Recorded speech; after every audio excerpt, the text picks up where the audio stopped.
Hello, I'm the Saw It 2 Days Ago critic. I review it so you don't have to. Well, it's that time of the year, and that time is Liam Neeson action thriller time. Today's review is Nonstop. Liam Neeson's career transformation into badass for hire is really interesting to me.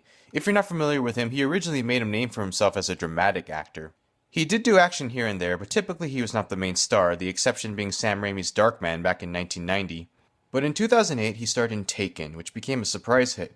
While people came for the action, it was Neeson's performance that connected with audiences. All of a sudden, at the age of 56, Liam Neeson was a bona fide action star. He's since made several more with varying degrees of success. Now he's back with Nonstop. Neeson stars as Bill Marks, an air marshal who receives an anonymous text demanding $150 million, or one person on the plane will be killed every 20 minutes. As it turns out, the bank account number given by the killer corresponds to an account in Marks' name, and everyone is convinced that Marks is hijacking the plane. So it's up to Marks to find out who the culprit is before it's too late.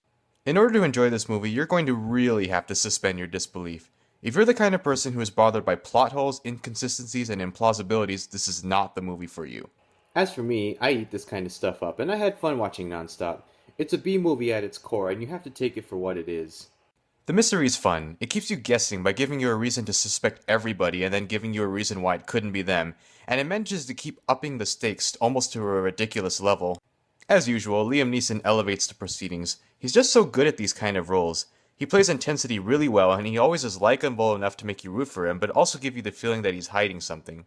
It's not just the Liam Neeson show, as the supporting cast of passengers and flight attendants is great. It includes Julianne Moore, one of my favorite actresses, Michelle Dockery from Downton Abbey, Scoot McNairy, who's been in the last two Best Picture winners, Corey Stoll, a standout on House of Cards, and new Oscar winner Lupita Nyong'o. These actors may not be household names, but they've all had roles that people have seen, and this works not only because good actors means more memorable characters, but it helps maintain the mystery. If they had, say, hired one of these actors and a bunch of unknowns, it would have been pretty damn obvious who the culprit is. As for behind the camera, this movie was brought to us by Spanish director Jaume Collet Serra, who previously worked with Neeson on Unknown and also directed Orphan.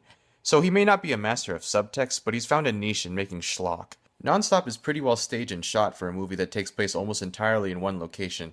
The sets are big enough to give the actors room to work with, but small enough to give a claustrophobic feeling.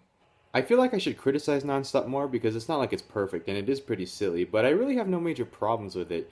You more or less get what you'd expect, so you can probably guess whether you'll like it or not. So yes, Nonstop won't linger in your mind or change your view on life, unless your view on life is based on Liam Neeson's ability to stop terrorists and airplanes, but for what it's worth, I had a great time watching it. Thanks for watching. I'll see you next time, but first I gotta fight Nazis, aliens, wolves, the CIA, Hades, all of France, and January Jones. You know, the usual.